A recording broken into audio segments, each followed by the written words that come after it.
Assalamualaikum warahmatullahi wabarakatuh. Perkenalkan saya Dea Agustina dengan NIM 2012929 dari Prodi PGSD Fakultas Ilmu Pendidikan Universitas Negeri Padang.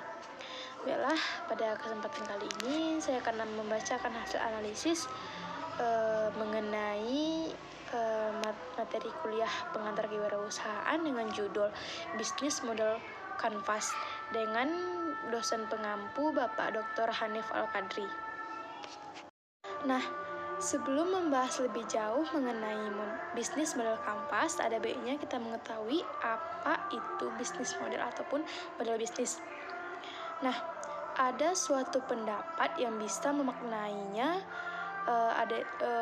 yaitu pendapat dari Hengers, Wieland, and Hengest, yang dia mengatakan bahwa yang disebut dengan bisnis model itu merupakan suatu metode ataupun cara yang digunakan oleh sebuah lembaga ataupun perusahaan dalam rangka menghasilkan material di lingkungan bisnis di mana perusahaan atau lembaga tersebut beroperasi.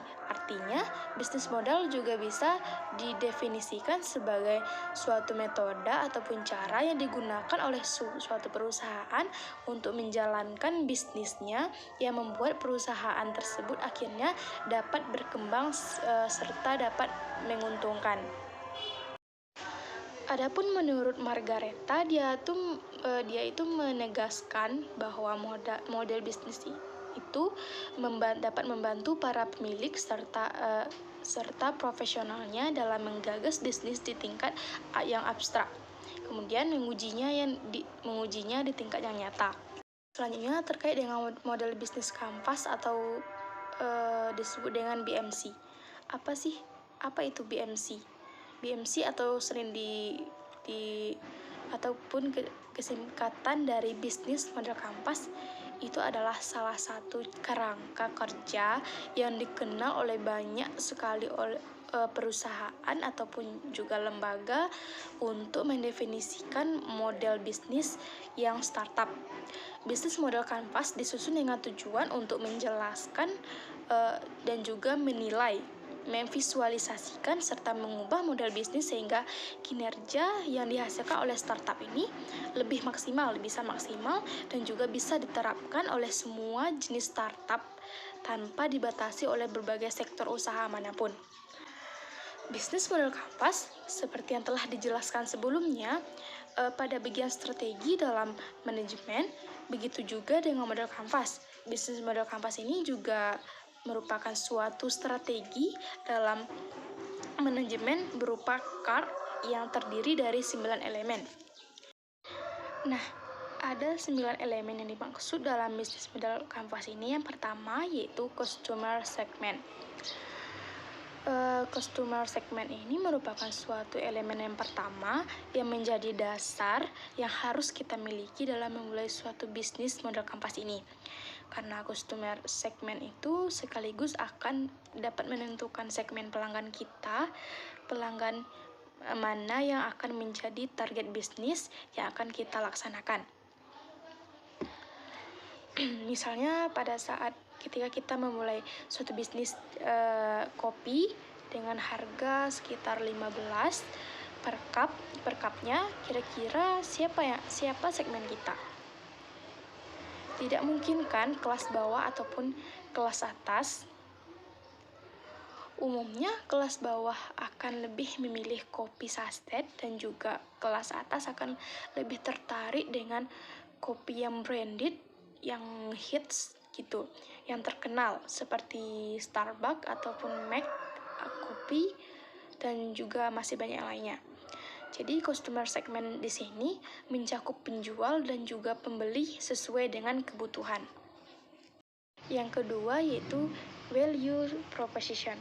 Value proposition ini merupakan suatu pernyataan dari keunikan produk ataupun jasa yang disajikan oleh perusahaan ataupun lembaga. Kita sebagai lembaga bisnis kita kepada customer segment, sehingga konsumen bisa menyelesaikan masalah utamanya secara lebih efektif, nyaman, mudah, dan juga murah. Maksudnya, setelah kita menentukan segmentasi ataupun segmentasi pelanggan, yang harus kita lakukan yaitu dengan memulai membuat suatu penjelasan dan juga rincian dari keunggulan produk. Dan tidak lupa kita juga harus menjelaskan secara jelas ataupun rinci apa saja poin-poin yang dapat mendatangkan keuntungan ataupun manfaat yang kita tawarkan, yang ditawarkan oleh perusahaan kita untuk dapat menarik pelanggan. Nah, kita juga bisa menjabarkan suatu kekuatan dan juga keunggulan ataupun keunikan yang membedakan bisnis kita dengan bisnis orang lain. Misalnya, pada saat kita menjalankan bisnis kopi tadi, kita dapat menjelaskan ataupun menjabarkan dengan jelas nilai bisnis kita seperti bisnis kopi yang kita bukan hanya menggunakan gula aren yang kini sedang tren, tetapi kita lebih menyediakan kopi dengan rasa buah. Yang ketiga yaitu channel ataupun saluran. Itu merupakan bagaimana cara kita mengkomunikasikan, bagaimana cara kita mempromosikan, mengantarkan dan juga berinteraksi kepada konsumen atau customer segment. Nah, maksudnya melalui channel kita bisa mulai menentukan media ataupun saluran ataupun yang lainnya. Kita bisa apa yang kita inginkan kita gunakan untuk memasarkan produk yang ingin kita jual. Dengan elemen channel ini kita baru bisa menyampaikan value proposition kita kepada customer segment dengan lebih jelas dan rinci. Jadi dapat disimpulkan bahwa channel ataupun saluran ini, pada poin ini kita harus menentukan saluran apa ataupun channel apa saja yang ingin kita gunakan untuk memasarkan suatu usaha kita ataupun produk kita kepada segmen. Misalnya pada saat kita ingin memasarkan bisnis kopi melalui website, Instagram, brosur, Facebook, dan lain sebagainya. Dan yang keempat ada revenue stream atau disebut dengan sumber pendapatan. Ini merupakan bagian yang paling vital karena di mana organisasi ataupun lembaga ataupun kita sebagai pelaku bisnis dapat memperoleh pendapatan dari pelanggan ataupun keuntungan dari pelanggan. Jadi kita harus mengelola elemen ini dengan sebaik mungkin dan juga memastikan tidak ada bahan baku ataupun produk atau kinerja yang tidak dimanfaatkan secara maksimal untuk mendapatkan keuntungan yang besar. Nah, yang kelima ada sumber daya atau key resource. Ini merupakan elemen yang berisi daftar sumber daya yang sebaiknya dapat direncanakan dan juga dimiliki oleh perusahaan. Elemen ini harus dikelola dengan baik untuk dapat mewujudkan value proposition dalam suatu bisnis kita. Jenis sumber daya di sini yang dimulai dari bahan baku, pengelolaan bahan baku, penataan sumber daya manusianya, dan juga penataan proses operasional. Hal ini semua harus diperhatikan dengan baik saat kita membuat suatu model bisnis, karena hal inilah yang dapat berdampak pada jangka panjang pada suatu bisnis kita. Nah, yang keenam yaitu customer relationship atau adalah hubungan yang baik dengan para pelanggan. Yang mana pelanggan itu merupakan salah satu yang paling penting yang dapat mempengaruhi keberhasilan suatu bisnis kita. Jika ingin bisnis kita bertahan lama, nah kita harus memastikan pelanggan kita ataupun customer segmen kita itu loyal dan setia terhadap terhadap produk kita. Nah, bagaimana caranya? Nah, cobalah dengan menjalin hubungan yang baik dengan para pelanggan secara intens. Dengan begitu, pelanggan kita tidak mudah berpaling kepada bisnis lain yang hanya karena jalinan hubungan yang kurang baik dengan kita. Nah, pastikan seluruh pelanggan kita itu mendapatkan layanan terbaik dari bisnis kita. Nah, kita bisa mulai dengan mengirimkan newsletter spesial saat mereka ulang tahun dan memberikan layanan after sales yang baik dan juga sejenisnya untuk pelanggan kita yang setia tadi. Nah, yang ketujuh yaitu key activities atau aktivitas yang dijalankan.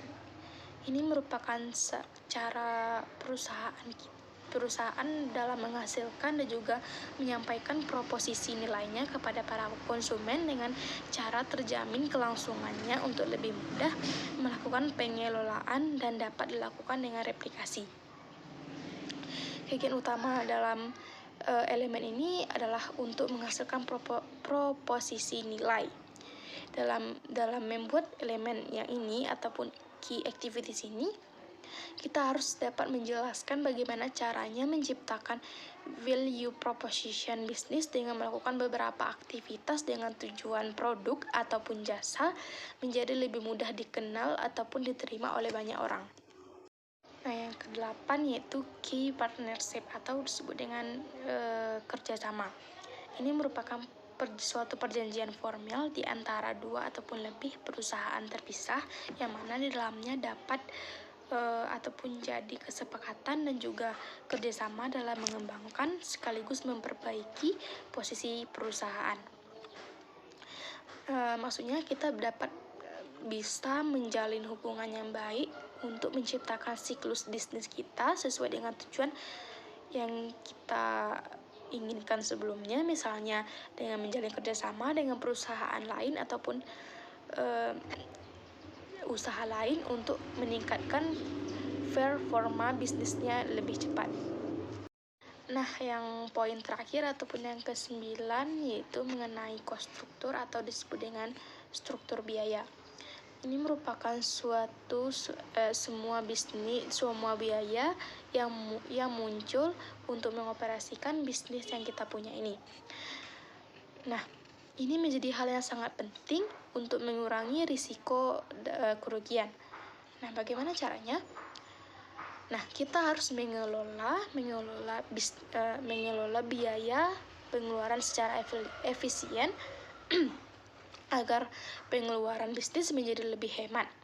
Dan juga elemen ini kita juga bisa mempengaruhi proposisi nilai yang tepat untuk para pelanggan. Jadi, kita harus memastikan bahwa kita telah membuat laporan keuangannya tepat dan juga sesuai dengan bisnis yang kita jalankan. Nah, itulah penjelasan mengenai bisnis model Kampas. Jika terdapat kesalahan, saya mohon maaf dan saya akhiri dengan mengucapkan wabillahi taufik wal hidayah. Wa ma'alina ilal balagul mubin fastabiqul khairat. Wassalamualaikum warahmatullahi wabarakatuh.